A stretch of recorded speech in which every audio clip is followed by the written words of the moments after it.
He promised they do a wellness check on the neighborhood. But I don't. It was too late. What? I never went. First off, my nigga Mo, I am the coldest. I'm not the middle child, I am the oldest. Weight of the world, carry that on my shoulders. I'm David Ruff and these niggas is oldest. These bitches be champion, these niggas be bold. I ain't naming their chances, I'm aiming. Sup? So, What it do, baby? make sure y'all hit the like button, subscribe to the channel if you're not subscribed. Let's get into the video.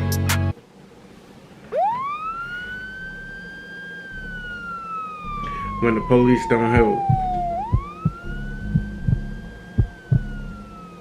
This happened in the fall of 2021 when I was living alone in a rented townhouse in southern Illinois. Shouts out to everybody It was that my first time ever living by myself, and even though I was technically an adult, 27, with a full-time job and a stable routine, I still had a lot of nerves about the idea. I'd just gone through a rough breakup, and I thought the silence and solitude might help me process everything. Type shit. The townhouse was part of a small row of identical units, kind of plain but clean and quiet, tucked away in a sleepy cul-de-sac just off a rural highway. Just how I like it. The neighborhood had that sterile suburban vibe. Lots of beige vinyl siding, trimmed hedges, wind chimes, and mailboxes with family names stenciled on them. Mostly older folk, but a few young families. I didn't know any of my neighbors well, but I liked it that way. I kept to myself. But almost right away, I noticed one person who stood out from the rest. He lived 3 doors down, a tall, heavy-set man, probably in his mid-40s, with a scruffy beard and a weird habit of standing outside his house at night, sometimes just pacing or smoking, sometimes doing nothing at all, just staring. I'd pull into my driveway after work around 9 or 10 p.m., and there he'd be, leaning against his porch rail or just standing at the edge of his driveway, facing the street.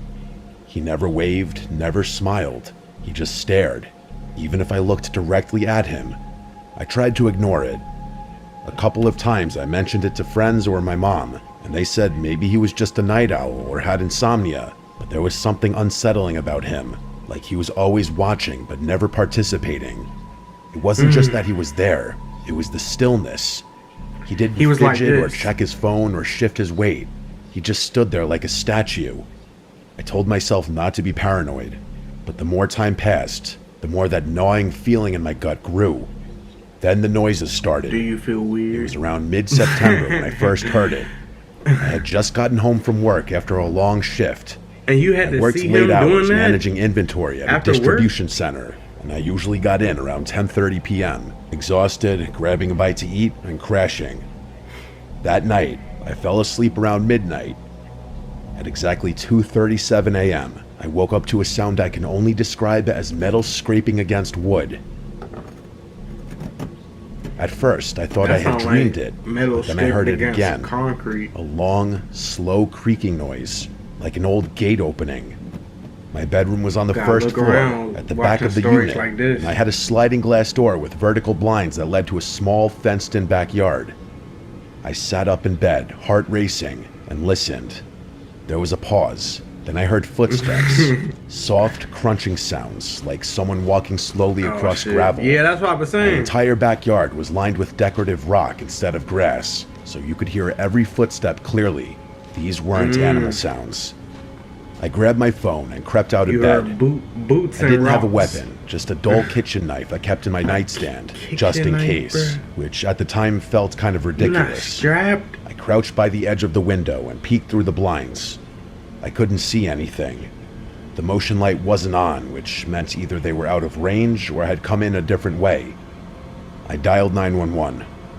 The dispatcher was calm, asked for my address, and told me officers were en route. I stayed crouched in the dark, barely breathing. About 10 minutes later, red and blue lights flickered through my front window. 10 minutes? I got up, opened the door, and met the 2 officers outside.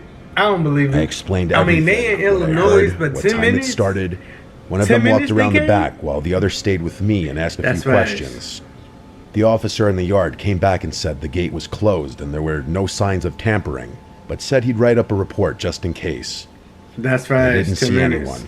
No footprints or damage. Basically no crime. One of them actually said, probably just a raccoon, and gave me a look that clearly said, "You're wasting our time." That house is big. I didn't argue. They left after about 10 minutes. I didn't sleep the rest of that night. The next morning, I went outside to check the backyard myself. That's when I noticed something strange. There was a flat stone about the size of a paperback book wedged under the bottom edge of the wooden fence gate. I hadn't noticed it before. The gate had a heavy spring that made it swing closed automatically, but the stone looked like it had been placed there specifically to stop it from closing all the way. It was subtle, like something someone would do if they wanted to come back later and slip in without making noise. I picked up the rock and tossed it across the yard. I called the police again and told them what I'd found. They told me they'd note it in the report, but again said there wasn't much they could do. I asked if they could talk to any of the neighbors or check for cameras. They said no, unless a crime was committed, they couldn't investigate. I felt like I was losing my mind. Cops' rules are like... 2 nights later, it escalated. You won't get them At unless exactly you're a cop, 2:14 I guess. a.m., I woke up again, this time to the sound of my back door handle turning. The handle rattled gently at first, like someone testing it, then a harder jiggle, like someone trying to open it. I sat up in bed, heart hammering. I couldn't see anything through the blinds, but I could feel someone standing on the other there was side. no point where he said, My mouth went I went dry. to go gun I picked shopping up my phone with shaky and buy a hands gun and called the police to protect again. myself While in the I house. waited, I crouched in the hallway, out of view. I didn't have a gun or dog, just that stupid kitchen knife. My motion light clicked on, and through a tiny gap in the blinds, I saw a shadow Staring move at across you. the window. It was a man. He didn't run or try to hide. He just stood there. The same this. 2 officers showed up again. This time, they actually found footprints in the gravel, big ones, heading right up to the door. But again, they said since no entry had been made, All right, I'm there done. wasn't enough to go on. They promised to patrol the area more often and told me to keep my doors locked. The next day, I installed a camera. It was one of those mid-range Ooh, Wi-Fi please show us security real cams. footage. I Oh, set my one up laptop above the about to back die. door and another above the front Hopefully porch. it lasts till That this night, video over. I didn't go to bed. I sat in the living room with the lights off, watching the live feed on my phone. 2:14 a.m. came and went. Nothing happened. Then, at 2:23, the back camera triggered. All right, A bet. man stepped into frame. He walked in through the gate like he knew exactly how to move to avoid the motion sensor until the last second.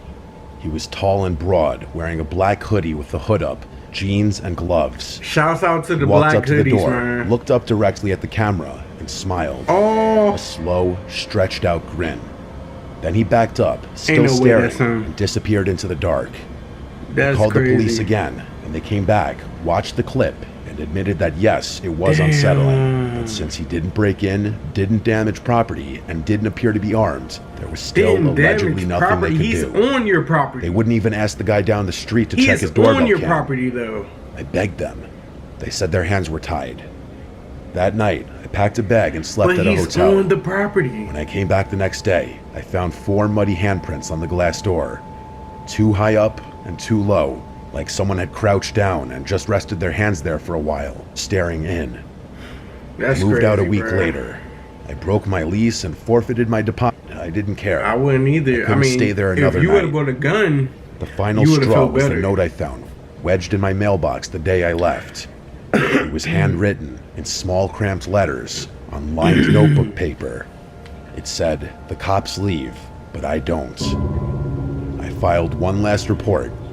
The officer I That's spoke to that time crazy, looked bro. genuinely disturbed by the note. He promised they'd do a cops wellness check on the leave, neighborhood. But I don't. It was too late. What? I never went back. About a month later, I got a message on Facebook from a girl named Kayla. She said she was the new tenant who had moved into the unit after me. Her message said, "Hi, sorry to bother you. I think you used to live here. Did you ever have someone in a black hoodie hanging around the backyard? I keep hearing footsteps at night, and last night, someone knocked on the glass door around 2 a.m. The and cops just stood there. leave. I didn't don't. reply. Like what? I didn't want to know what happened next. Bro, oh my god, bro. That story pissed me off. It was a good story, but like, bro, you didn't get a gun? You didn't go buy a gun? You just I work was for a okay property with the preservation little company. kitchen Basically, knife? we handle foreclosed homes, securing them, cleaning them out, winterizing them, Get the strap. sometimes even boarding them up if there's been vandalism. It's not glamorous work, but it pays well, and for the most part, it's quiet.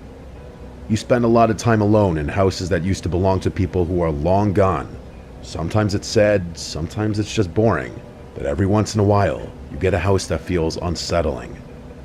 This happened in 2020 when I was assigned to clear out a property in a rural part of upstate New York.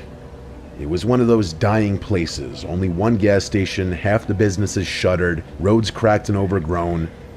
The house That's a itself nice was house, a small but it looked like one-story place it'd off be a dirt haunted. road, I wouldn't wanna surrounded by live there. overgrown brush and woods on three sides. Or that house. No other homes nearby, just I'm trees good. and silence. According to the file, Unless, like, the I house had hooked been the inside of foreclosed that after house the up owner, an and just elderly leave woman, the passed outside away. looking the way it and looked, no heirs had just stepped so, forward to claim the estate. You know what I mean? The People utilities not had been attracted shut off for to over a come year. into it. Our job was to catalog any remaining property, empty That's it a out, fire and idea, secure it by for the way. winter.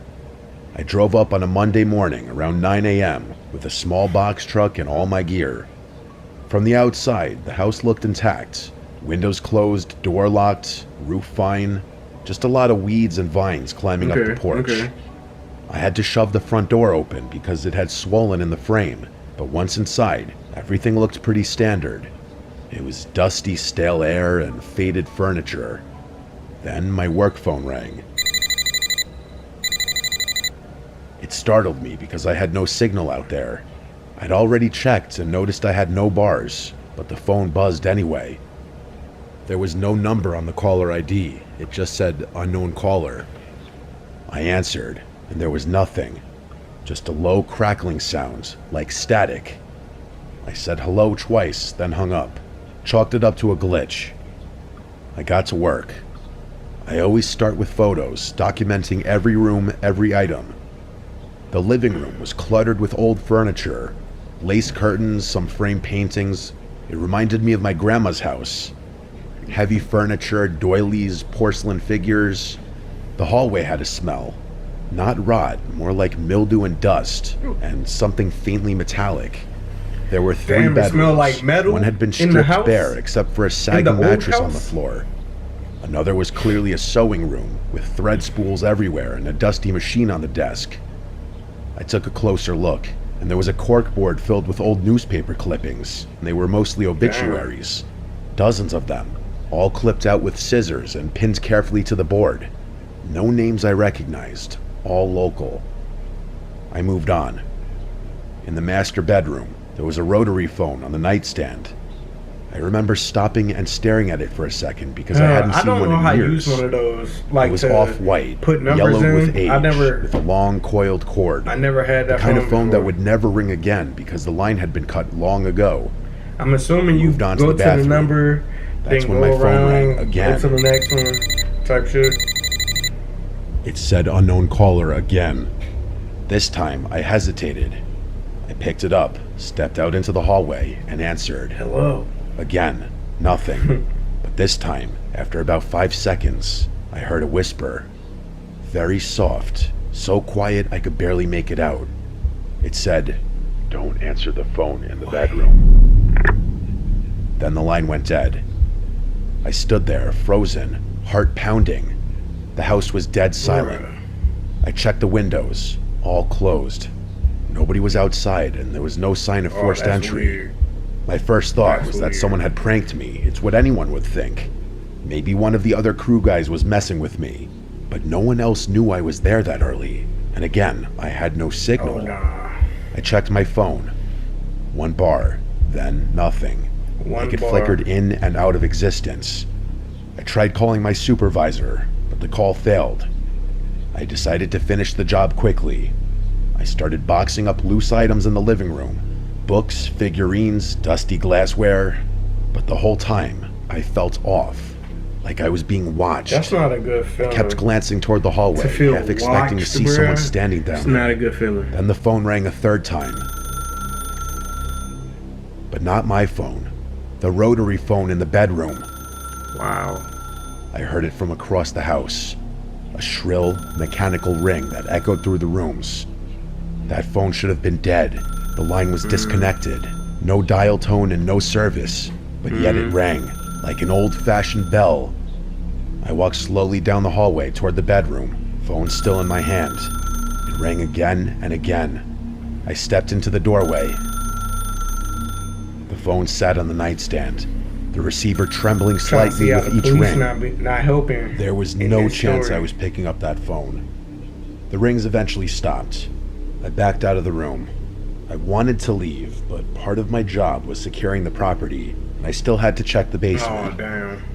I almost said screw it, but something I made me would've. keep going. Maybe it was pride. Maybe I just didn't want to admit how It was scared I pride. was. The basement door pride. was in the kitchen. I opened it slowly.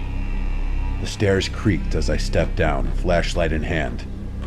I smelled mold and something like rust. There were shelves along the wall, filled with old No paint question. cans and It some was broken pride. furniture. In the back corner, there was a small Because table. I wouldn't have went down On there it, a long. cordless phone. Or I newer would have had a model. flashlight at least. It was gray plastic and covered in dust, and next to it, a stack of yellowed notebooks. I picked one up and flipped through it. Each page had a name and a date and a short sentence. Lena H., July 3rd, 2019. Rang once, didn't answer. Carl M., September 12th, 2019. Picked up, warned him. It was more like this, dozens of entries. I dropped the notebook, and my heart felt like it completely dropped out of my body as I looked around the basement, fearing I wasn't alone down there and that someone was watching me from any corner in the darkness. Oh shit! I rushed back up the stairs, looking I behind me the hate whole doing time, that. heart in You my so throat. scared you going I up the didn't finish the stairs job. and you still looking Drove behind straight you. back to the office and That turned in shit my is report. crazy. I didn't tell them everything. I just said the property was unsafe and possibly had squatters or interference. They reassigned the job to another crew. 2 days later, I got a text from one of the other guys, Mark. He'd gone out there that morning to finish the job. I hadn't told him specifically what happened. His message said, "The phone in the bedroom with no service rang while I was in there. What the hell?"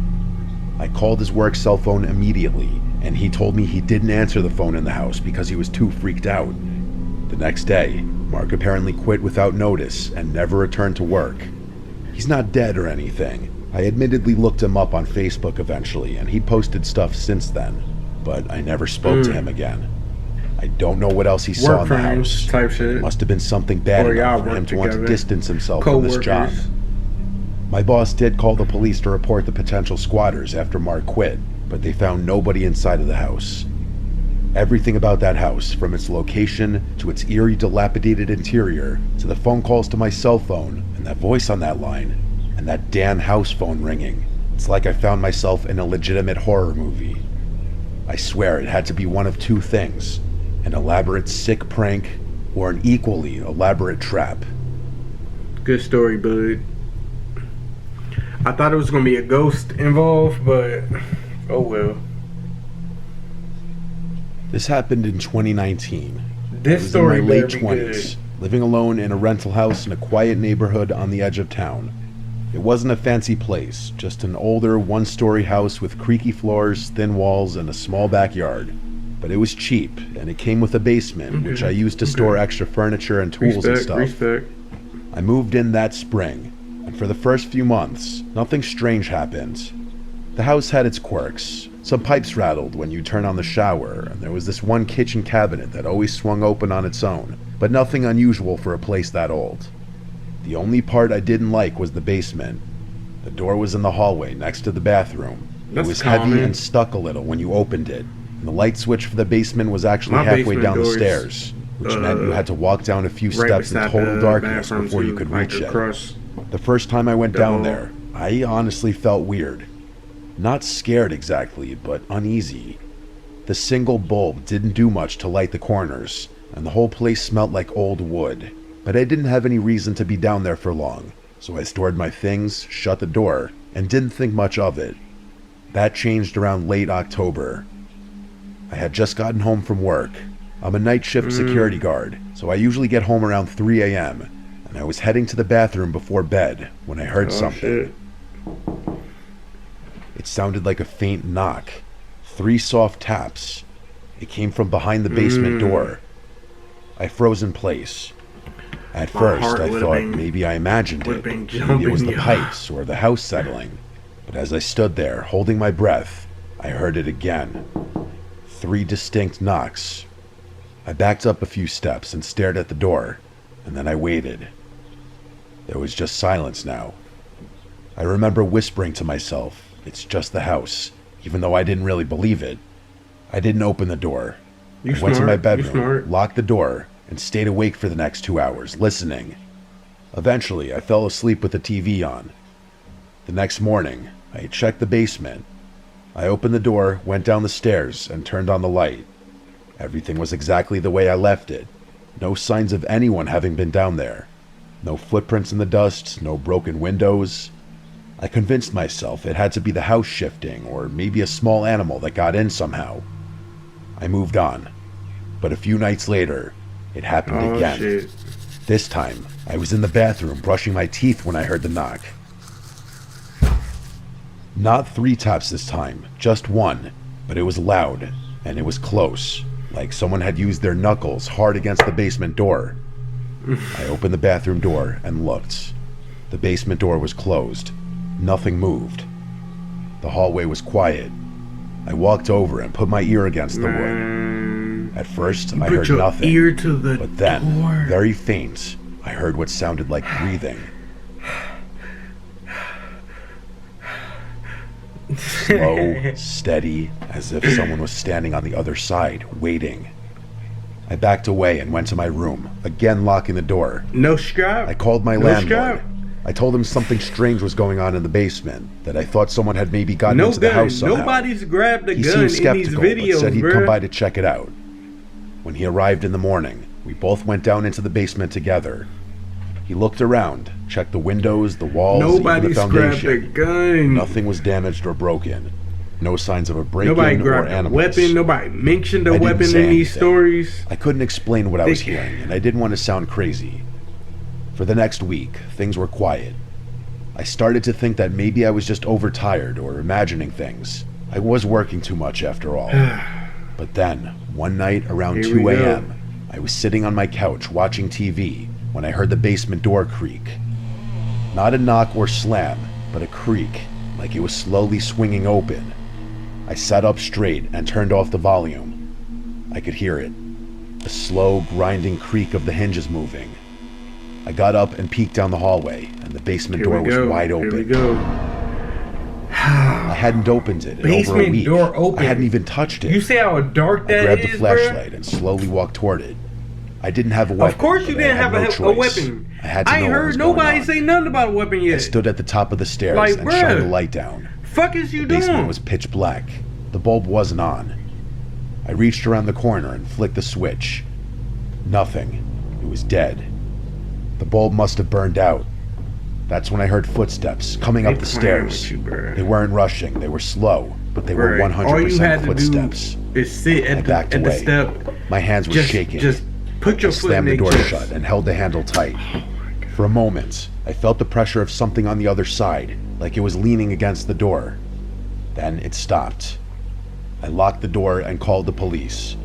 I told them someone was in my basement. They showed up about 10 minutes later, and 2 officers cleared the house and went down into the basement. Again. I stood in the front yard, waiting, and after what felt like forever, they came back up. They said they didn't find anyone. No signs of forced entry or anyone hiding. Nothing was even disturbed. One of them even tried to laugh it off, asking if I'd been watching scary movies.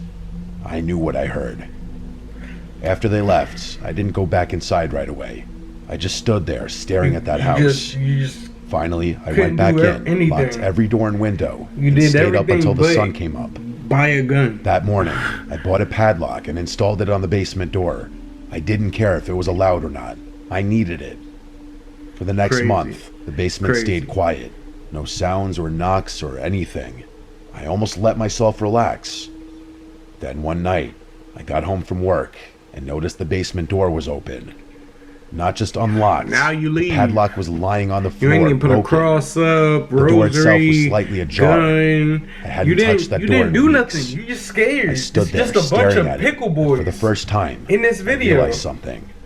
Every time this had happened, every noise and every knock, it had always happened at night when I was alone. I did not go down. I couldn't. I packed a bag, left the house, and stayed at a friend's place for a few days. When I came back, I literally nailed the basement door shut. I even wedged a chair against the door. I didn't care if the landlord got mad. I just couldn't look at the Alright, gang. I'm not gonna lie.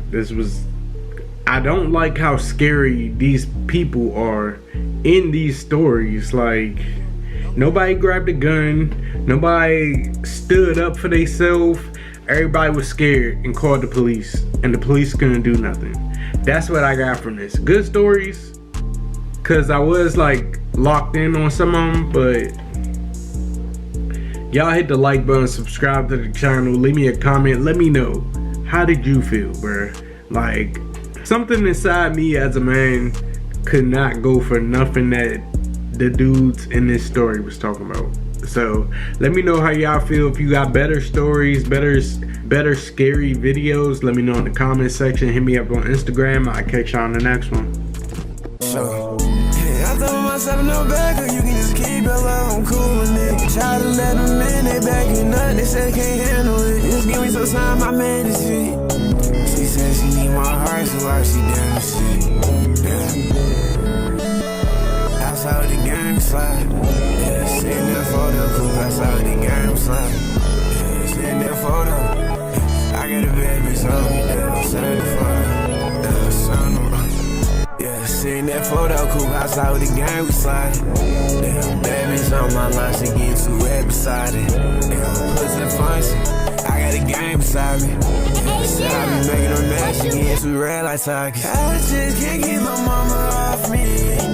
Said she want more, I think she lost with me. We can go back for man, we doing that.